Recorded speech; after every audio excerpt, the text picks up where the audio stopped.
Capítulo 60. Solio de la sabiduría. No fue cuento. Empezaron los preparativos. Llegó la hora. Mi mamá, mi papá y Ernestina me pusieron unos calzones. Me parece verlos todavía. Drill de rayas cuadriculadas azulosas sobre fondo amarillo, sostenidos por calzonarías de la misma tela, cosidas de la pretina. Me forraron bajo una camisa blanca, bien aplanchada y provisto yo de lápiz y cuaderno dentro de una mochila de lienzo que me hizo mi papá, terciada al hombro. Mi hermanita me colocó a su cuadril derecho, enlazándome con su brazo poderoso, conduciéndome hacia aquella casa que yo había tantas veces contemplado lejana. Mientras el tilín, tilín, tilín de la campanilla para los niños salpicaba el aire de la acera de abajo a la vez que el gong gong del piso de arriba volaba al cielo inmenso llamando a las niñas. No recuerdo discurso alguno del maestro Argemiro ese día. El salón era grande, mucho más que los otros, 2 o 3 del pueblo, destinados a bailes sábados y domingos muy contados. Los de alumnos de primer año, primer alta, segundo, tercero, cuarto, metidos ahí formábamos grupos separados por espacios sin paredes.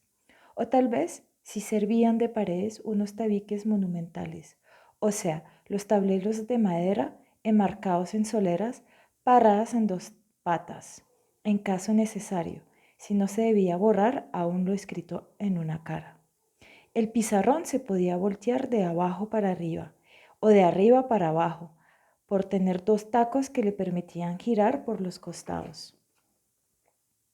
Una almohadilla de trapo colgaba de cualquiera de las puntas de los tacos. El maestro Argemiro nos puso una plana consistente en palotes que él trazó con una barra de tiza blanca, uno por uno, inclinados hacia la derecha, rectos, ni uno más largo ni uno más corto, en una hilera, a lo ancho del tablero, sobresalientes dentro del fondo negro, quedando los tales palotes como si fueran a recostarse los unos contra los otros. Nosotros, lápiz de punta,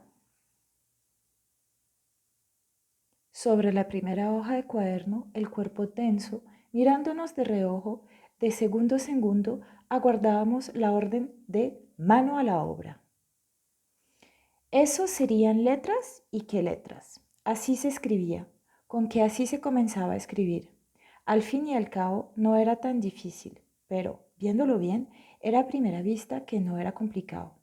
Nos fuimos petrificando sobre las largas bancas de nuestros pechos pegados a los pupitres, largos también.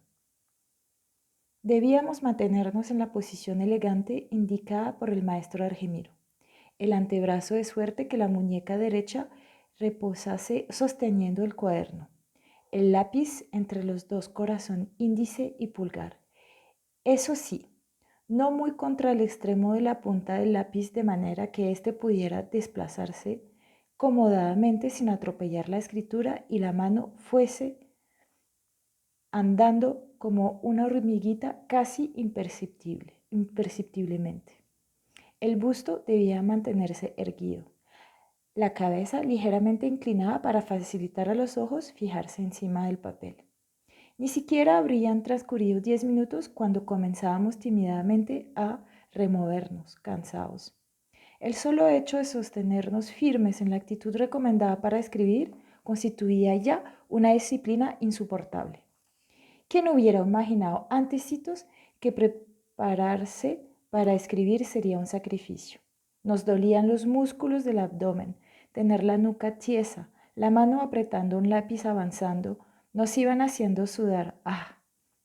Y los palotes nada que quedaban paraditos, ni rectos, ni mucho menos del mismo tamaño recostados al igual distancia unos de otros. Era más fácil labrar con una navaja o con un machete un palito de esos que trazarlos con la punta de un lápiz encima de una raya al cuaderno. De pronto se llenaba el salón de un suspiro profundo, de otro suspiro, de un resoplido multiplicándose, mientras traqueteaban las bancas de los supliciados. Las puertas estaban cerradas, digo, a medias. Pues, notamos que las naves se hallaban partidas de suerte que la parte de arriba no más se abría como ventanas. Sistema ideado para que los niños no se distrajeran con el espectáculo del mundo, las vacas, los marranos, las gallinas, los pájaros volantes, el cielo, las casas cerradas. El silencio hacía más ardua nuestra tarea. Quizás si uno pudiera arrojar por allá una palabrita o recogerla, se aflojaría un poco el cuerpo. El maestro Argemiro, riguroso, vestido de blanco, con su corbatín de mariposa en el cuello, erguido, recto, se paseaba, se sentaba, leía un libro. ¿Qué leía él? Mientras nosotros trazábamos nuestros palotes. Al fin sonó la campanilla, el recreo. Algunos niños grandes, seguramente con instrucciones de antemano para ello, abrieron las puertas de par en par. El sol llenaba la plazoleta. En medio de un griterío ensordecedor, los niños se botaron afuera y de una vez se organizaban en grupos, unos para jugar fútbol con pelota de trapo o con algún viejo tarro de salmón, vacío, aplastado, otros a jugar bolas, catilloja, por ejemplo, consistente en abrir un hoyito en tierra y desde cierta distancia, impulsada con el índice, haciendo de gatillo apoyándose en la llama del pulgar, lanzar una bola en dirección del hoyito para introducírsela en él, lo que de no lograrse hacía perder el tiro al contrincante. Otros corrían a lo largo y ancho de la plazoleta, sacándose gambetas, es decir, una pareja apostaba a que sí o a que no tocaba uno al otro al perseguirlo. El socio, para hacer más interesante el juego, dejaba acercar al otro haciéndose el cansado. El lerdo o el distraído, cuando su compañero le lanzaba la mano, se le escurría, se le zafaba por donde menos uno imaginaba. Ocurría también lo contrario. El otro lograba agarrarlo por donde menos esperaba y en el momento menos pensaba. En el piso de arriba las muchachas también se movían y dejaban escapar una algarabía que se aunaba a la de los barrones abajo. Y yo me quedé sentado en mi banca, me quedé solo. Yo no podía efectivamente saltar afuera, correr, movilizarme, a jugar bolas, mucho menos a dar patadas a las pelotas de trapo de tarros. ¿Y gambeta? Eso sí que ni pensarlo. No se me escapaban desde lejos los movimientos de mis compañeros. Los veía lanzarse al espacio para darle en lo alto un cabezazo a la pelota. El cabezazo podía ser de frente, con la propia frente o suavemente de lado pegando a la bola desde arribita de las sienes. O, si no, el tipo inclinaba la cabeza y de pronto enviaba hacia donde quería la pelota dándole con la nuca. Yo admiraba esas proezas. Cuando no son cabezazos, son rodillazos o se utilizan los talones, un puntapié, los hombros. ¿Qué no hacían? Yo permanecía lelo. ¿Deseaba hacer lo mismo? Me atormentaba no poder hacer lo que quería con la pelota. Me emocionaba observar la destreza de mis compañeros de mi clase, la agilidad de los otros que iban en años superiores. A ratos me daban ganas de gritar para animar desde mi rincón la acción del equipo que por alguna razón me simpatizaba, al que determinada causa me ligaba. Me provocaba palmotear, pero me contenía. Admiraba en silencio. Animaba a los otros con mi solo pensamiento. ¿Qué me atormentaba el no poder hacer con nosotros? No sé bien. No sé. Lo cierto fue que pronto me di cuenta que no podría correr sacando gambetas, de que no podía ir de un lado a otro de la plaza en pos de la pelota, dar a esta rodillazos, cabezazos, esparadrazos. Me percaté espaldarazos. Me percaté rápido que no podía movilizarme para jugar bolas, lanzar estas, ir por ellas de nuevo y enviarlas otra vez. Desde mi puesto en la banca yo debía aguardar a que terminara el recreo. Cuando sonaba la campanilla para salir, cuando volvía a tintinear para entrar, yo seguía inmóvil, en ningún caso indiferente. Disfrutaba del recreo como espectador. Yo podía observar a cada quien, conocer de qué era capaz fulano y sutano, para qué no servía aquel. Los iba conociendo a todos, conociéndolos a fondo. Yo, espectador. Me satisfaría el mero papel de espectador. Entonces, así como ahora en la escuela, me tocaría el resto de la vida. Cuando fuéramos hombres, esto arriesgaba a volverse trágico un día de estos, cuando ya no pudiese soportar mi parálisis sobre la banca a la hora del recreo.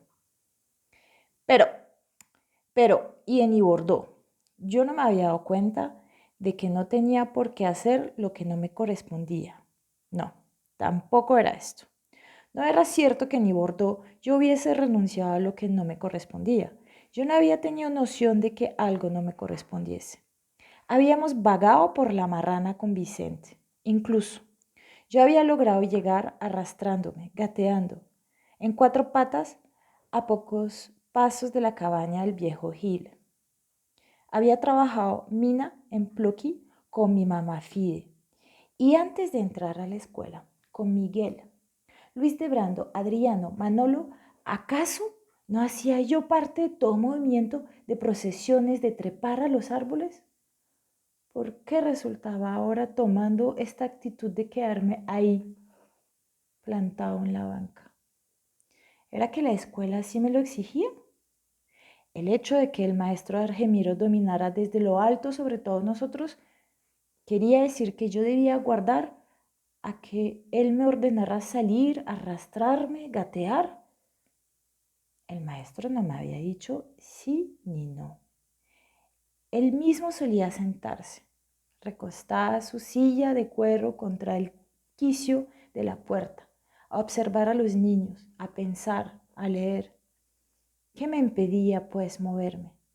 Algo me lo impedía. No era lo mismo la calle que la escuela.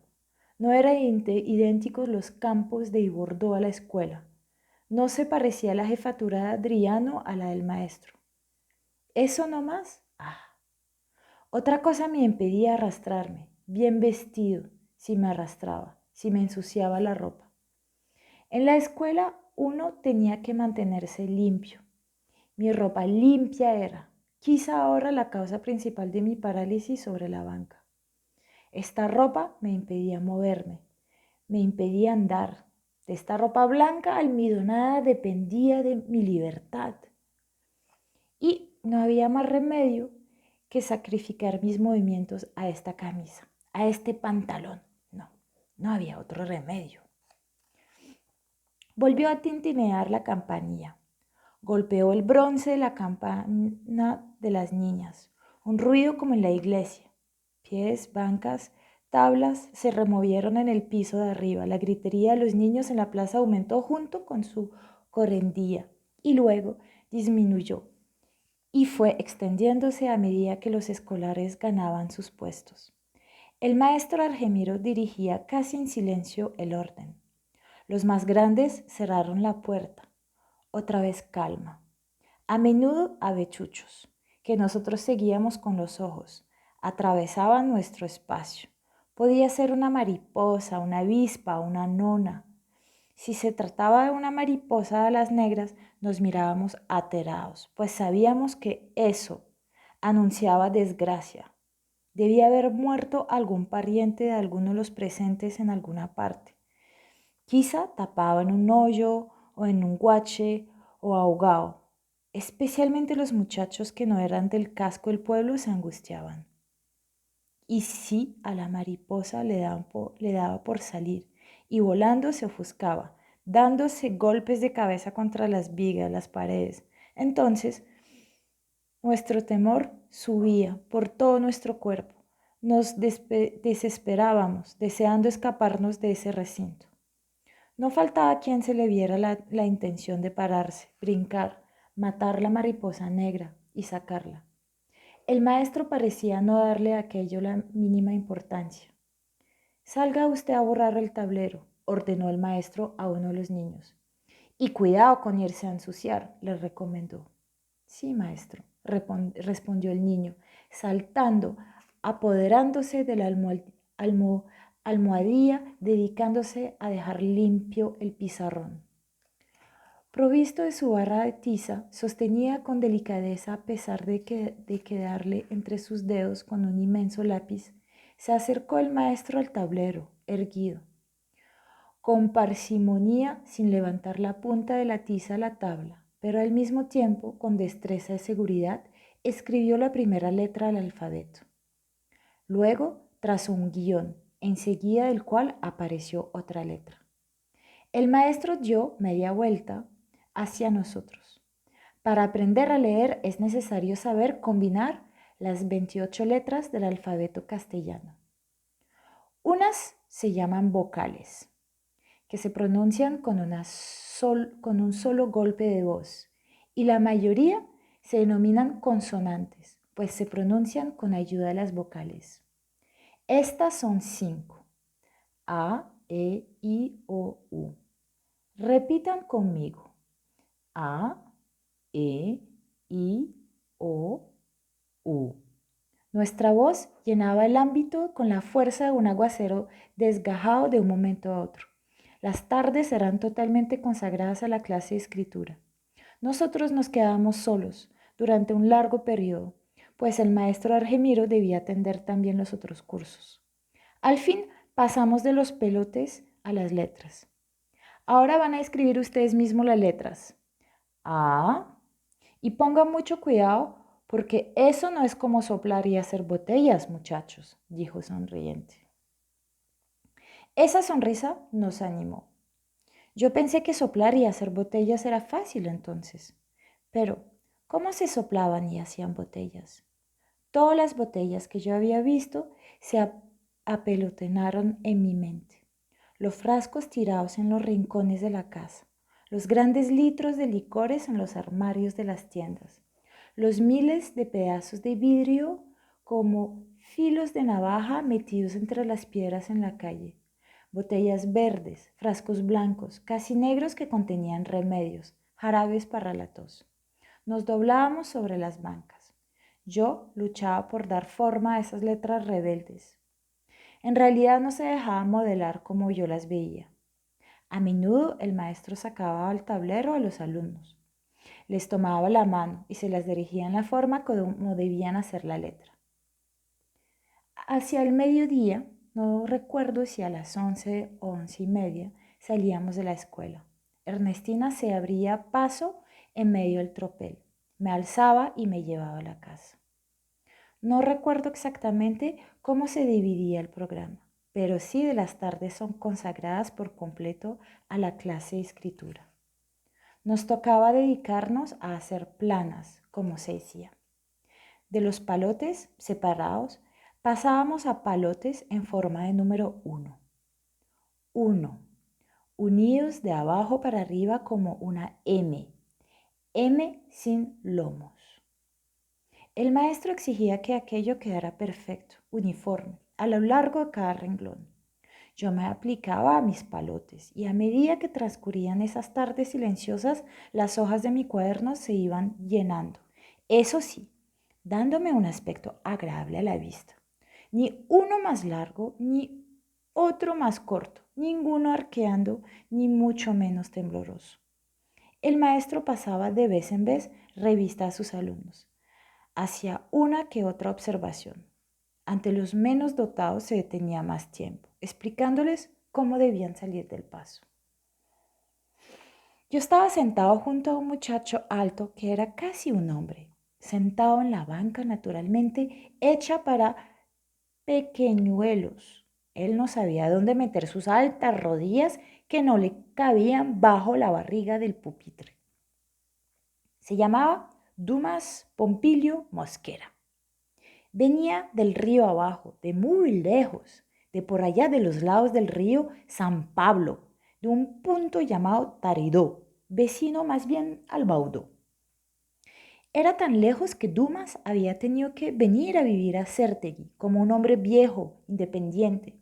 Sus padres residían en Taridó y solo uno que otro sábado y domingo venían al pueblo al mercado a vender plátano, banano, yuca, chontaduro, huevos, gallinas, maíz y a comprar queso, manteca, carne de res seca, en fin, las cositas que no se conseguían en Taridó.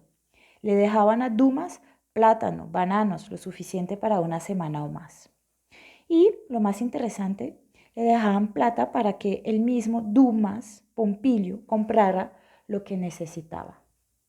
Como Dumas, había otros escolares, algunos incluso pequeños, como Rafael Inestrosa, Ángel María Crisantico, Melchor, Maximiliano, Honorio Mosquera. Estos no venían desde tan lejos como Dumas, pero también tenían que instalarse en Cértegui para asistir a la escuela. Eran muchachos ya duros, como les calificaba la gente, mejor desarrollados, era evidente, que los nacidos y criados en el pueblo. Y precisamente nosotros, los que dependíamos por completo de nuestros padres, los admirábamos, los veíamos como seres superiores. Ellos sabían muchas cosas, vivían como verdaderos ciudadanos hechos y derechos, diseminados en casas de parientes, lejanos unos, otros cercanos. Estos muchachos se envolvían solos, no pedían permiso ni opinión ajena para hacer esto o aquello.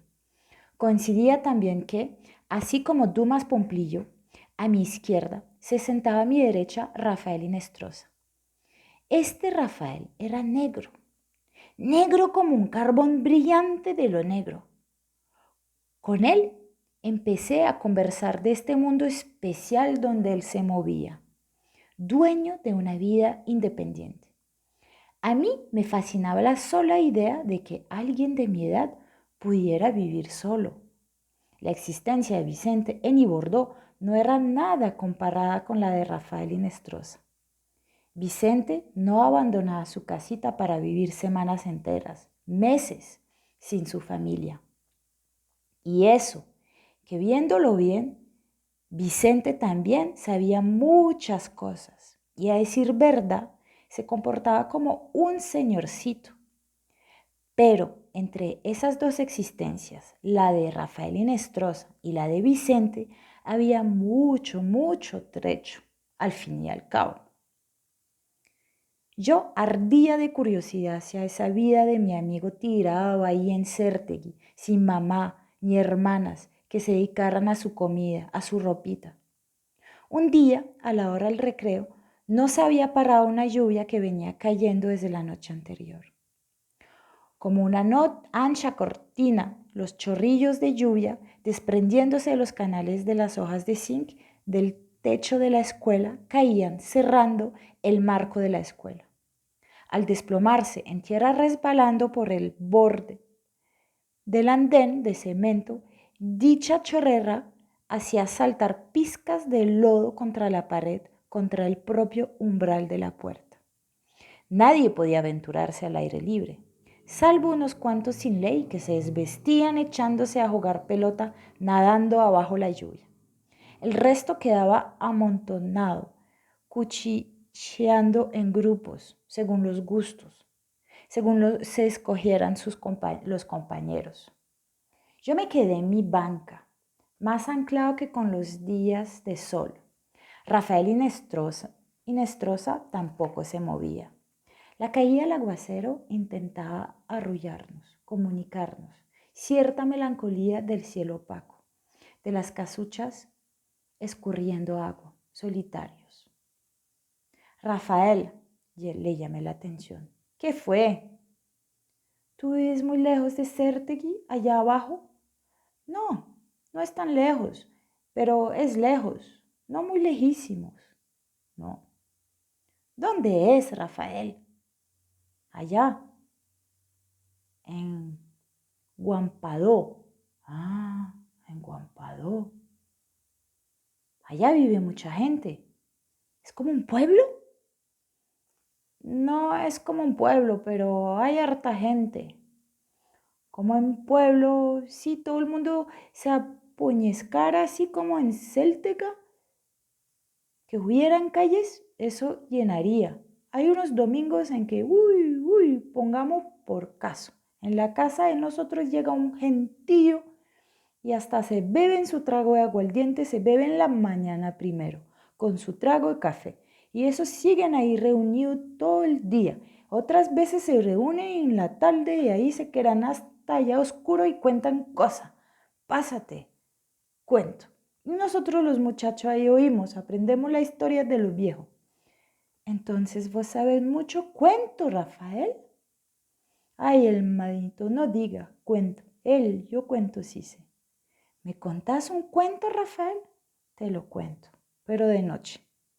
Cuento de día y mentira, cuento de noche y derecho. Así dicen. Y oración, Rafael. ¿Vos sabes de oración? Habla pasito. Y si alguien las oye hablando a nosotros de oración, vos no sabes que eso es malo, ¿no? Yo bajé la voz, miré en derredor. ¿Sabes oración?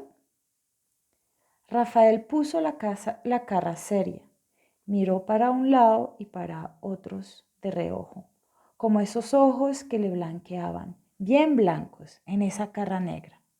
Yo me quedé viéndolo. Verdaderamente Rafael era negro, negro. ¿A quién más así negro yo había visto? No. El tipo más negro que yo conocía era Rafael. Y pues, Rafael vivía solo, igual a un hombre.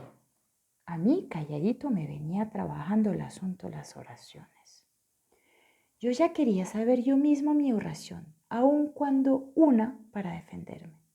Porque ya aquí en la escuela uno veía que algunos muchachos les buscaban pleito a otros. Se agarraban y el más berraco le pegaba flojo, lo jodía y hasta lo dejaba echando sangre.